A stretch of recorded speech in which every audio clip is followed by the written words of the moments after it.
to DT's classes. In today's session, on the basis of demand of students, we have selected an important problem which is based on juggling. The problem is from kinematics. Let's see the question. Now the question says, a juggler is juggling n balls, throwing them upwards with a velocity u at regular interval of time capital T. Find initial velocity with which he projects the ball and position of all the balls when nth ball is leaving the hand. And for the case of simplicity, मैंने यहाँ n की value एक बार 4 ली है और एक बार 5 ली है, such that हम even number of balls और ऑड नंबर ऑफ बॉल्स दोनों को एड्रेस कर सकें। अब थोड़ी देर के लिए सिचुएशन को देखिए। मैंने method of symmetry uniform retardation के केस में पहले ही बताई हुई है अपनी प्रीवियस क्लिप्स में। आप देख सकते हैं जब वो 4 बॉल्स को अपने हाथों से मेंटेन कर रहा है तो उस कंडीशन में जो पहली बॉल आप ड्रॉ करेंगे वो उसके बिल्कुल पाम के ऊपर ड्रॉ करेंगे जो कि अभी प्रोजेक्ट हुआ है, और फिर बाकी बॉल्स को आप 1 on 1 एक के सामने सामने बनाते जाएंगे। जैसे थर्ड बॉल को फर्स्ट बॉल फेस करेगा, बस अंतर ये होगा कि थर्ड बॉल ऊपर जा रही होगी, फर्स्ट बॉल नीचे आ रही होगी। अब हमारे पास केवल एक बॉल बचता है बिकॉज हमने पहला, तीसरा और चौथे बॉल का डायग्राम ऑलरेडी बना दिया है। तो अगर आपके पास एक बॉल बचता है तो वो हाईएस्ट पॉइंट पे होगा। दूसरे केस में आप देखिए यहाँ 5 बॉल्स को मेंटेन किया जा रहा है, तो जो लास्ट बॉल होगा जो उसके हाथ से निकल रहा है उसको हम पाम के ठीक पहले बनाएंगे और बाकी सभी बॉल्स को हम पेयर वाइज बनाएंगे सिमेट्री के आधार पे। पहले बॉल के सामने फोर्थ बॉल होगा, इन दोनों की हाइट सेम होगी, बस अंतर इतना होगा कि फोर्थ बॉल ऊपर जा रहा होगा और पहला बॉल नीचे आ रहा होगा। इसी तरह तीसरे बॉल के सामने दूसरी बॉल होगी, अंतर इतना होगा तीसरा वाला बॉल ऊपर जा रहा होगा, दूसरा वाला बॉल नीचे जा रहा होगा। क्योंकि अब 5 बॉल्स हमने बना लिए हैं और हमारे पास कोई भी बॉल नहीं है, इसका मतलब हाईएस्ट पॉइंट पे इस केस में कोई भी बॉल नहीं होगा। अब आप पहले डायग्राम को वापस देखिए जो n=4 का केस है। देखिए चौथे और तीसरे बॉल के बीच में टाइम इंटरवल है कैपिटल T, जिस इंटरवल पे वो बॉल्स फेंक रहा है, और तीसरे और दूसरे बॉल के बीच में भी टाइम इंटरवल है कैपिटल T, जिस पे वो बॉल्स को फेंक रहा है। इसका मतलब हाईएस्ट पॉइंट पे पहुंचने का टाइम होता है यहाँ से 2 टाइम इंटरवल के बराबर। हाईएस्ट पॉइंट पे पहुंचने का टाइम इंटरवल यहाँ से होता है 2 टाइम इंटरवल्स के बराबर, यानी जितने नंबर ऑफ बॉल्स हैं 4 उनके आधे के बराबर। सेकंड केस में आ जाते हैं। 5th बॉल से 4th बॉल की जो टाइम इंटरवल होगी that will be capital T as per question. इसी तरह चौथे और तीसरे बॉल के बीच में टाइम गैप होगा capital T as per question, और तीसरे और दूसरे बॉल के बीच भी टाइम गैप होगा capital T as per question.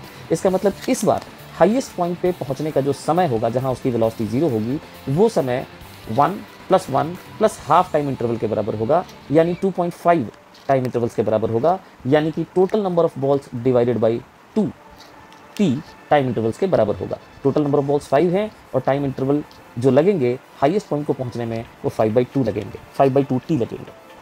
अब देखिए इसी से बनता है हमारा शॉर्टकट कि अगर time to reach highest point हमें निकालना हो जो कि नॉर्मली U/G होता है, तो हम उसको total number of balls being projected into half capital T के बराबर लिख सकते हैं। तो T stands for time interval between successive balls. इससे आप U निकाल सकते हैं। एक बार आपको U मिल जाएगा तो आप किसी भी बॉल की हाइट निकाल सकते हैं UT - ½ GT² से। बस आपको ये समझना है कि उस बॉल ने टोटल कितने टाइम इंटरवल स्पेंड किए हैं। आइए फिर से एक बार डायग्राम पे आते हैं। अब जैसे n=4 वाले केस में आपको थर्ड बॉल की हाइट निकालनी है जो ऑब्वियसली फर्स्ट बॉल की हाइट भी होगी। तो बताइए हाथ से निकलने के बाद थर्ड बॉल ने कितना टाइम इंटरवल लिया है, तो टाइम इंटरवल होगा 1 टाइम इंटरवल। तो आपको क्या करना है, आपको 3 की हाइट निकालने के लिए टाइम इंटरवल की जगह पे कैपिटल T पुट करना होगा। थर्ड बॉल की हाइट और फर्स्ट बॉल की हाइट सेम होगी। इसी तरह से अगर आप सेकंड डायग्राम में n=5 वाले केस को देखें और मान लीजिए कि आपको यहाँ पे थर्ड बॉल की हाइट निकालनी है, तो उसने कितने टाइम इंटरवल स्पेंड किए हैं अभी तक हाथ से निकलने के बाद, that is 5 to 4 and 4 to 3, that is 2 time intervals. तो आप उसकी हाइट निकालने के लिए UT - ½ GT² में टोटल टाइम की जगह 2 टाइम इंटरवल्स पुट करेंगे। अब इसको भी हम चाहे तो इन्यूमरेट कर सकते हैं। अगर आपको pth बॉल की हाइट निकालनी है where p is obviously less than n, right, तो it may be equal to n also. तो उसका फॉर्मूला बनता है U × n - p × capital T -½ G n - p capital T का होल स्क्वायर। आप गौर से देखिए, जब ये जगलर 4 बॉल्स की जगलिंग कर रहा है और हमें थर्ड बॉल की पोजीशन निकालनी है तो उसने टाइम कितना स्पेंड किया है, that is 1 T, right, that is 1 T। What is 1? It is the difference between total number of balls 4 और जिस बॉल की आप हाइट निकालने जा रहे हैं यानी थर्ड। तो यहाँ P की वैल्यू 3 हुई, total number of balls n यानी 4 हुए। जबकि सेकंड केस में अगर आ जाएँ तो आपको थर्ड बॉल की हाइट निकालनी है और टोटल नंबर ऑफ बॉल्स है 5, तो उसने कितना टाइम इंटरवल लिया था, उसने लिया था 5 - 3 यानी 2 टाइम इंटरवल्स लिए थे उसने।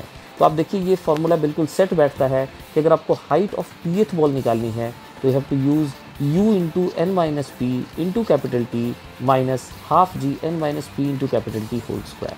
याद रखिए, इस तरह से आप इनिशियल वेलोसिटी निकालेंगे और इनिशियल वेलोसिटी निकालने के बाद आप फिर किसी भी बॉल की हाइट निकाल सकते हैं। आइए रिजल्ट्स को एक बार और देख लेते हैं।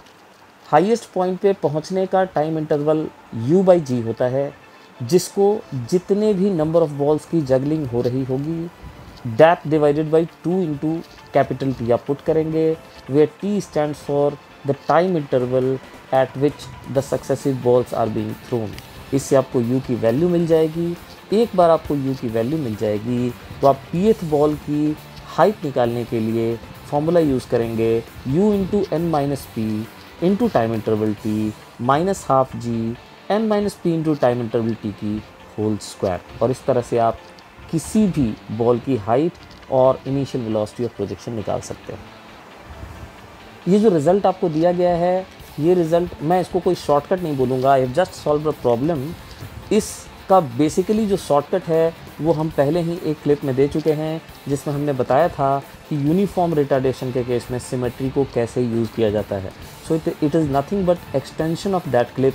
आप समझिए, अगर आप सिमेट्री को यूज़ करेंगे तो इस तरह के मुश्किल सिचुएशंस भी आप आसानी से सॉल्व कर सकते हैं। ऐसे ही कुछ इंपॉर्टेंट प्रॉब्लम्स और शॉर्टकट के साथ हम अगली क्लिप में मिलेंगे। तब तक के लिए धन्यवाद।